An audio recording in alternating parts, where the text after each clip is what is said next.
عید غدیر کیوں منائی جاتی ہے، کیا اس کا مقصد ہے؟ بہت ہی اہم سوال ہے آج کے اگر ہم کینوس پہ دیکھیں عید غدیر. دیش اور دنیا کی تمام بڑی خبروں کے لیے سبسکرائب کیجیے ہمارے چینل کو اور بیل آئیکن ضرور دبائیں تاکہ آپ کو مل سکے لیٹسٹ اپڈیٹ سب سے پہلے. ہمارے چینل میں وگیاپن دینے کے لیے نیچے دیے گئے نمبر پر سمپرک کریں. آداب، میں افضل احمد NBD نیوز میں آپ کا سواگت کرتا ہوں. آئیے دیکھتے ہیں آج کے مکھیہ سماچار. السلام علیکم ورحمۃ اللہ. میرا نام فرحت مہدی ہے. میں سہارنپور سے شیعہ سماج کی طرف سے خدمت گزار سماج سیوی کی حیثیت سے کام کرتا ہوں اور آپ کے اس معتبر چینل کے حوالے سے تمام ناظرین کی خدمت میں عید غدیر کی مبارکباد پیش کرتا ہوں. عید غدیر کیوں منائی جاتی ہے، کیا اس کا مقصد ہے؟ بہت ہی اہم سوال ہے آج کے اگر ہم کینوس پہ دیکھیں عید غدیر جو تمام اسلامی عیدوں میں سب سے معتبر اور سب سے اہم عید کی حیثیت رکھتی تھی اور جس کو اکثر بھلا دیا گیا ہے. میں اپنی بات کا آغاز اس طریقے سے کرنا چاہوں گا ناظرین کی خدمت میں کہ نقطۂ تکمیل کار انبیائی ہے غدیر. نقطۂ تکمیل کار انبیائی ہے غدیر، عظمت اسلام کی جلوہ نمائی ہے غدیر. اے مسلمان دیکھ یہ دولت کہیں گم ہو نہ جائے، مصطفیٰ کی زندگی بھر کی کمائی ہے غدیر. یہ صرف ان کو چار مصروں کو صرف اشعار کے طور پہ نہ دیکھا جائے بلکہ یہ ایک حقیقت ہے کہ پیغمبر اکرم حضرت محمد مصطفیٰ صلی اللہ علیہ وآلہ وسلم کی زندگی بھر کی کمائی، اگر زندگی بھر کا مجموعہ اگر ہم کلن دیکھیں تو وہ صرف اور صرف غدیر ہے.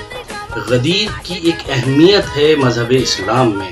یہ صرف شیعوں کے لیے اہمیت کی حامل نہیں ہے بلکہ عالم اسلام کے لیے ہے. غدیر ایک ایسا نقطۂ کمال ہے جہاں پیغمبر اکرم کو حکم دیا گیا.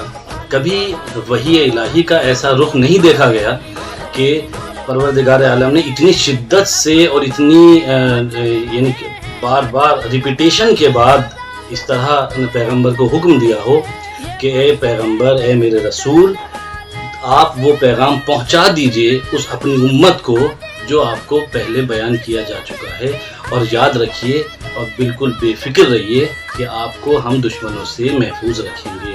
تو پیغام کیا تھا؟ تو پیغام کے طور پر ایک تھوڑا سا اشتباہ ہے کہ پیغمبر اکرم نے حضرت محمد مصطفیٰ صلی اللہ علیہ وآلہ وسلم نے اپنا جانشین مقرر کیا ہے عید غدیر کو. نہیں، عید غدیر کو صرف جانشینی کے طور پہ نہ دیکھا جائے بلکہ عید غدیر کے دو پہلو ہیں. پیغمبر نے اپنا جانشین بھی مقرر کیا ہے اور امامت کا کنسپٹ بھی دیا ہے کہ اب اگر رسالت کا دور یہاں عہد رسالت ختم ہو رہا ہے تو عہد رسالت کے بعد سلسلہ امامت کی شروعات ہو رہی ہے. اسی لیے غدیر خم کے میدان میں پیغمبر نے اپنی تمام خطبات دینے کے بعد، اپنی تمام جو ہدایات امت کو دینے کے بعد جو ایک دکھایا ہے اور بولا ہے کہ اگر کوئی سن نہ سکے تو وہ دیکھ لے اور اگر دیکھ نہ سکے تو وہ سن لے، کہ آپ نے فرمایا کہ من کنت مولا ہو فہذا علی مولا. میں جس کا مولا ہوں. اب مولا کے معنی میں آپ اختلاف نہ کریے، بس جیسے پیغمبر ہیں مولا، جیسے رسول ہیں مولا، جیسے رسول ہیں امام، جس کا میں مولا ہوں اس کا یہ علی مولا ہے. تو ہمیں پیغمبر اکرم کی اس حدیث کو یاد رکھنا پڑے گا. اور ناظرین کی خدمت میں اور ایک بات عرض کروں گا کہ اگر کسی بھی مرحلے پر ہم غدیر کو سمجھنے میں قاصر ہیں تو ہمیں دیکھنا پڑے گا کہ ہماری بنیادی تعلیم، ہماری بنیاد، اسلام کی بنیادی جو اقدار ہیں، قرآن مجید سے ثابت ہوتا ہے عید غدیر. عید غدیر قرآن کی سورہ مائدہ کی 6 آیت ہے، یا بسم اللہ الرحمن الرحیم یا ایھا الرسول بلغ. میں نے جس کا ترجمہ پیش کیا ہے وہ قرآن ہے. پیغمبر اکرم کو حکم دیا گیا ہے یا ایھا الرسول بلغ، اے میرے رسول بتا دیجئے، بلاغ کر دیجئے. جیسے یہ آپ کا چینل ہے بلاغ، یہ ذریعہ بلاغ ہے، تو یہ کمیونیکیشن کا ایک چینل ہے. پیغمبر کو حکم دیا گیا ہے کہ اللہ نے حکم دیا کہ اے رسول پہنچا دیجئے جو وہی آپ کو جو پیغام آپ کو دیا گیا تھا، جو حکم دیا گیا تھا، تو یہ قرآن سے باقاعدہ ثابت ہے، اور اس میں کسی طرح کا بھی مورخین کے درمیان اختلافات ہو سکتے ہیں، لیکن اتنی زیادہ روایتیں غدیر کے لیے ہیں کہ اس کا کوئی یعنی احاطہ نہیں کر سکتے. اس غدیر کے سلسلے میں ایک بات اور میں آپ کے اس اہم چینل کے ذریعے سے کہنا چاہوں گا کہ اس کی اہمیت اس لیے بھی آج کے دور میں ہے کہ جو پریشانیاں، جو چیلنجز، جو برائیاں 4000 سال پہلے یا 2000 سال پہلے معاشرے میں تھیں، وہ آج بھی بس شکل تبدیل ہوئی ہے، لیکن وہ برائیاں آج بھی موجود کہیں نہ کہیں دکھائی دے رہی ہیں. مثال کے طور پر آپ اپنے گھر میں دیکھ لیجئے، آپ کے یہاں بیٹا پیدا ہوتا ہے تو آپ کے یہاں زیادہ خوشی ہوتی ہے، آپ کے یہاں بیٹی پیدا ہوتی ہے تو آپ کے یہاں اتنی زیادہ خوشی نہیں ہوتی. یعنی بیٹی کے ہونے پر، بیٹی کے پیدا ہونے پر اتنی زیادہ خوشی نہیں ہے. گورا بچہ پیدا ہوتا ہے تو اسے زیادہ خوشی کے طور پہ دیکھا جاتا ہے. کالا بچے کو دیکھتے ہیں تو کہتے ہیں نہیں یہ تو اچھا خوبصورت نہیں ہے. یہ جو کالا گورا لڑکا لڑکی امیر غریب، اسی طرح کے جو چیلنجز تھے اسلام سے پہلے، اسی کو ختم کرنے کے لیے پیغمبر اکرم نے اپنی پوری زندگی لگا دی، اور یہی اللہ کا حکم بھی تھا. اس کو ختم کرنے کے لیے اب معاملہ یہ ہوا کہ پیغمبر کے اس حکم کو، جس میں مولا کائنات کو کہا گیا کہ من کنت مولا فہذا علی مولا، مولا کائنات کے بارے میں کہا گیا، اس کو یکسر بھلا دیا گیا، جس کا خمیازہ آج پوری امت مسلمہ بھگت رہی ہے. اور آج بھی اب بھی موقع ہے. کیا وجہ ہے، کیوں بولایا گیا؟ اس کی وجہ یہ ہے کہ جب آپ نے بہت ہی اچھا سوال کیا ہے، جب پیغمبر کے جانشین، پیغمبر کی ایک بہت مشہور و معروف حدیث ہے کہ میرے بعد میرے 12 جانشین ہوں گے، اور ان کے نام بھی موجود ہیں اور پیغمبر کی معتبر حدیثوں میں ہیں. پیغمبر کے جانشینوں میں ائمہ اہل بیت میں جب بھی موقع ملا، جس امام کو بھی موقع ملا، اس نے پورے سماج کو واپس پیغمبر کے دور میں لے جانے کی کوشش کری. چاہے وہ مولا کائنات کا 4 سال کا دور ہو، چاہے وہ امام جعفر صادق کا دور ہو، چاہے امام رضا علیہ السلام کا دور ہو. جب موقع ملا ہے، ابھی بھی ہم اس مشن میں بہت مضبوطی سے آگے بڑھ رہے ہیں کہ جب بھی موقع ملے گا امام مہدی تشریف لائیں گے. اس دور کو، اس سماج کو پیغمبر کے دور میں جانا ہوگا، جہاں نہ بڑے چھوٹے میں کوئی امتیاز ہے، نہ کالے گورے میں کوئی امتیاز ہے، نہ امیر غریب کا کوئی حیثیت ہے. آپ دیکھیے پیغمبر کی نشست میں جب صحابہ کرام بیٹھا کرتے تھے اور کوئی آنے والا آ کے دیکھتا تھا تو اسے پہچاننے میں مشکل ہوتی تھی کہ پیغمبر اکرم کون ہے اور دوسرے صحابہ کون ہیں. تو کوئی ایسا نہ کوئی تاج و تخت تھا اور نہ ہی کوئی سرداری کا کوئی جذبہ تھا. وہاں بلال بھی وہی تھے اور سلمان اور ابوذر بھی وہی تھے. تو اسی سمانتا کا ماحول جب تک ہمارے سماج میں نہیں آئے گا، جس کو ہم ایک سماج کہتے ہیں. سماج کا مطلب ایک بھرے ہوئے گلاس میں پانی. ایک سماج پانی کی حیثیت رکھتا ہے، نہ اس میں کوئی بڑا ہوتا ہے نہ کوئی چھوٹا ہوتا ہے. سمانتا کا ماحول ہوگا تبھی امن اور شانتی ہو سکتی ہے. میں اپنے ہندو بھائیوں کو بھی یہ دعوت دوں گا اس چینل کے ذریعے سے کہ وہ غدیر کو پڑھیں، غدیر کو سمجھیں، اور کسی طریقے سے غدیر کے جو پیغامات ہیں اس کو سنیں.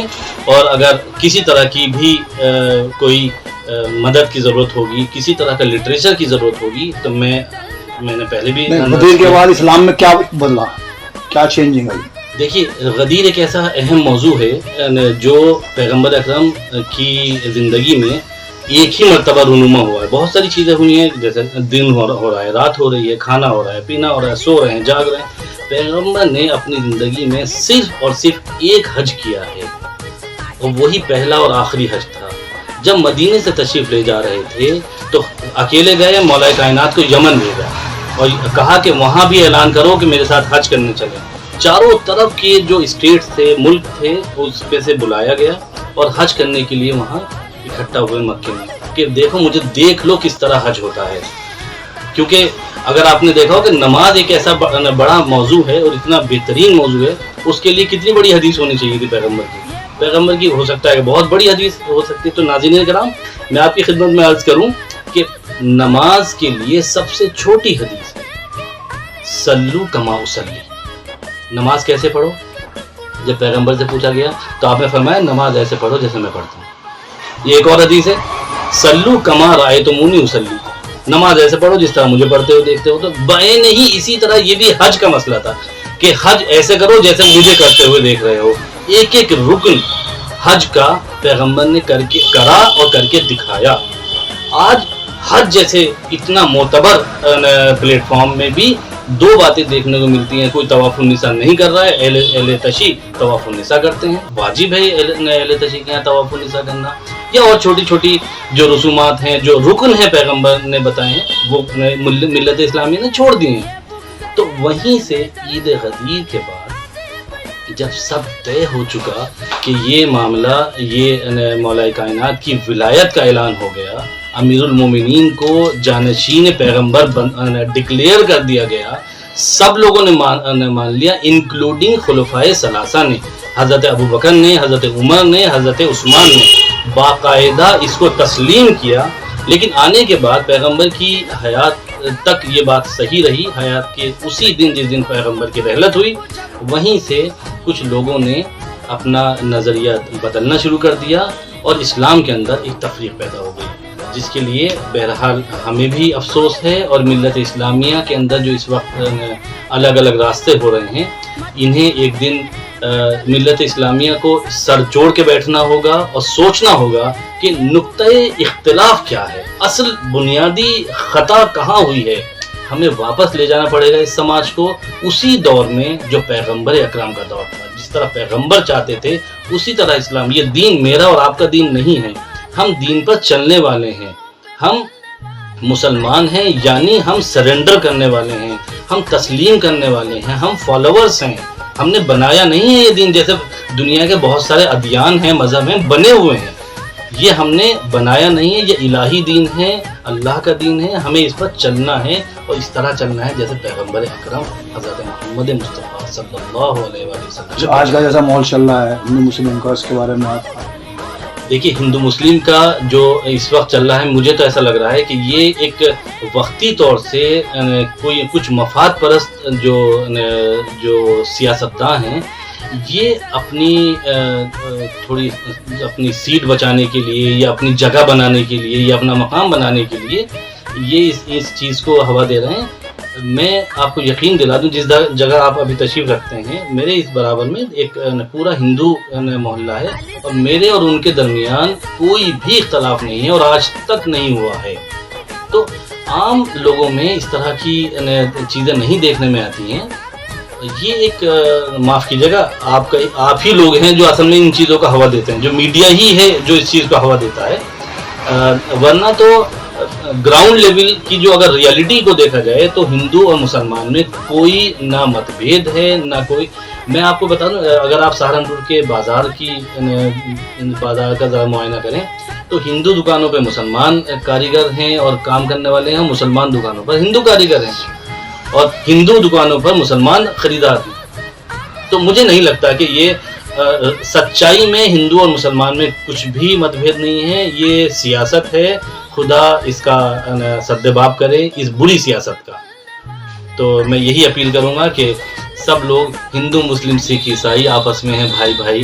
یہی ایک غدیر کے طور پہ اگر ہم تحفہ دے دیں اور یہ اپیل کر دیں تو یہ بہت بڑا ہوگا، بہت ہی بڑا پیغام ہوگا کہ ہم سب مل کر اس دیش کو بنانے کا کام کریں اور ان لوگوں سے دور رہیں جو توڑنے والے ہیں، چاہے وہ مولوی ہو چاہے وہ پنڈت ہو. ان لوگوں سے ایک دم اپنا ناطہ توڑ لیں جو ہمیں اور ہندو بھائیوں کو توڑنے والے ہیں. اسی کے ساتھ میں اپنی بات کو یہاں تمام کرتا ہوں. شکریہ.